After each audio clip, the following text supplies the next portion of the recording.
देश की राजधानी समेत उत्तर और मध्य भारत में ठंड का प्रकोप लगातार जारी है। मध्य प्रदेश के लिए मौसम विभाग ने ऑरेंज अलर्ट भी जारी किया है। यही नहीं, ठंड अब लोगों की सेहत के लिए भी घातक साबित हो रही है। रिपोर्ट देखिए। उत्तर भारत में ठंड अपने चरम पर है। दिल्ली और उससे सटे राज्यों में पारा रोज नए रिकॉर्ड बना रहा है।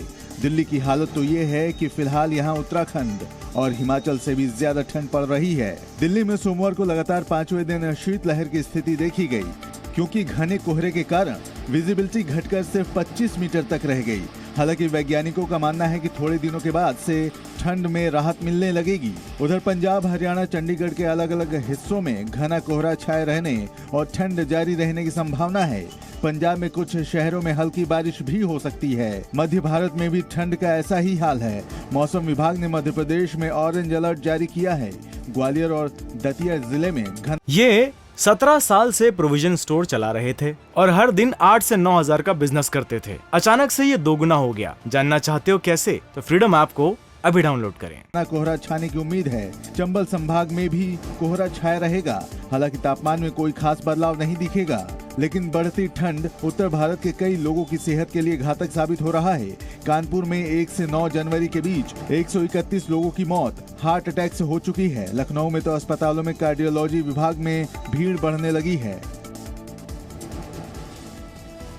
वहीं पहाड़ों पर भी लगातार भारी बर्फबारी जारी है। जम्मू कश्मीर के कई इलाकों में झील और झरने तक जम गए हैं। वहीं हिमाचल के मनाली में रोहतांग टनल के पास भी भारी बर्फबारी हुई है। रिपोर्ट देखिए। मैदानी इलाके जहां ठंड से फ्रीज हो रहे हैं, वहीं पहाड़ों पर भी बर्फ ने जिंदगी पर ब्रेक लगा दिया है। हालांकि कुछ लोगों को इसी बर्फ में जन्नत का एहसास हो रहा है। तस्वीरें जम्मू कश्मीर के गुलमर्ग की हैं, जहां वादियां बर्फ की सफेद चादर में लिपटी हुई हैं। गुलमर्ग में जारी बर्फबारी ने इलाके की खूबसूरती को और बढ़ा दिया है। सूबे के दूसरे इलाकों से सैलानी यहां बर्फबारी का लुत्फ उठाने पहुंच रहे हैं। बच्चों से लेकर बड़ों तक के चेहरे खिले हुए हैं।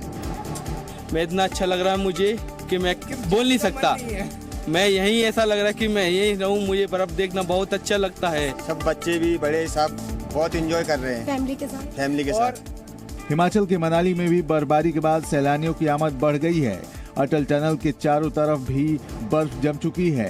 टनल के आसपास की पहाड़ियां भी बर्फ से लदी नजर आ रही हैं। सोलंग नाला और अटल टनल के दोनों छोर स्नो पॉइंट बन चुके हैं। हिमाचल में भारी बर्फबारी की वजह से तापमान भी लगातार गिरता जा रहा है। और सोमवार को गोवा से मॉस्को जा रहे एक विमान में बम की सूचना मिलने के बाद विमान को गुजरात के जामनगर में लैंड कराया गया। इमरजेंसी लैंडिंग कराई। खबर मिलते ही पुलिस अधिकारियों की टीम जामनगर पहुंच गई। खबर देखिए पूरी 1 मिनट में।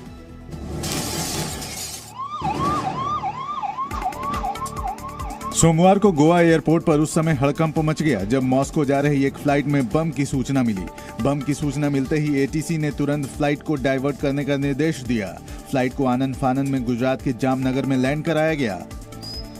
बम की खबर मिलते ही वरिष्ठ पुलिस अधिकारियों सहित एक काफिला एयरपोर्ट पहुंच गया। उधर फ्लाइट लैंड कराए जाने के बाद सभी 244 यात्रियों को प्लेन से सुरक्षित उतार लिया गया। बताया जा रहा है कि फ्लाइट को फिलहाल बे में खड़ा कर दिया गया है और उसकी जांच चल रही है। उधर बम की सूचना मिलते ही गोवा एयरपोर्ट पर भी जांच शुरू हो गई है। On this emergency, we are just taking precautionary measure. We have deployed additional staff over here, and we are watching the activities over here. So nothing to worry about it. We are looking after things. It is just an maybe it can be a rumor also, but we are not taking any chances. Indigo airlines की एक flight में air hostess और staff के साथ बदसलूकी का मामला सामने आया है। पटना पुलिस ने इस मामले में 2 लोगों को गिरफ्तार किया है। इस रिपोर्ट में देखिए क्या है ये पूरा मामला। फिर बदसलूकी का मामला सामने आया है।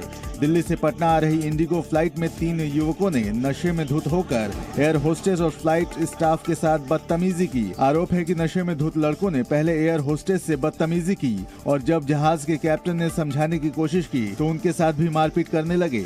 इसके बाद एयरलाइंस ने इसकी सूचना पुलिस को दी। जैसे ही फ्लाइट पटना एयरपोर्ट पर लैंड हुई, 2 युवकों को गिरफ्तार कर लिया गया।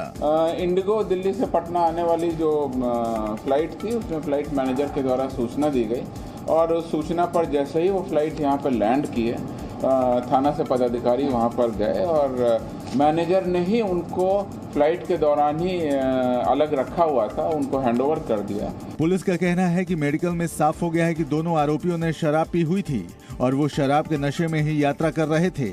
हालांकि इस घटना का तीसरा आरोपी पुलिस को चकमा देकर फरार हो गया।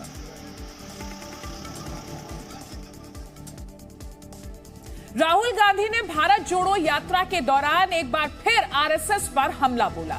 राहुल ने जनसभा को संबोधित करते हुए आरएसएस को 21वीं सदी का कौरव बता दिया। रिपोर्ट देखिए।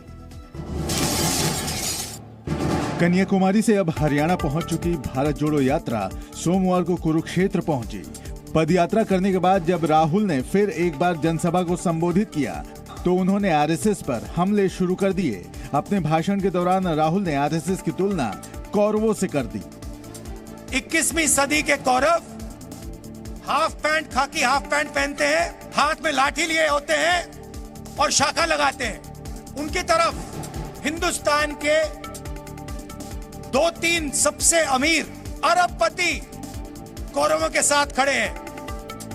इस दौरान राहुल ने अपने तपस्वी वाले बयान को दोहराते हुए आरएसएस पर आरोप लगाया कि ये हिंदुस्तान की तपस्या पर आक्रमण कर रहे हैं। ये आरएसएस वाले हर हर महादेव तो कभी नहीं कहते। क्यों नहीं कहते? क्योंकि शिव जी तपस्वी थे और ये हिंदुस्तान की तपस्या पे आक्रमण कर रहे हैं, इसलिए हर हर महादेव नहीं कह सकते। और जोशी मठ में मकानों के धंसने की घटना अब सुप्रीम कोर्ट के दरवाजे तक पहुंच गई है। सुप्रीम कोर्ट में दायर याचिका में इस मामले की जल्द सुनवाई की मांग की जा सकती है। वहीं अब विद्युत परियोजना पर रोक लगाने की मांग भी उठने लगी है। रिपोर्ट देखिए। जोशीमठ में लोगों के मकान धंसने का ये पूरा मामला अब देश की सबसे बड़ी अदालत के दरवाजे तक पहुंच चुका है। सुप्रीम कोर्ट से जल्द सुनवाई की मांग की जा सकती है। उधर शंकराचार्य अविमुक्तेश्वरानंद ने याचिका दायर कर प्रभावित लोगों की मदद करने और संपत्ति का बीमा करने की मांग की है।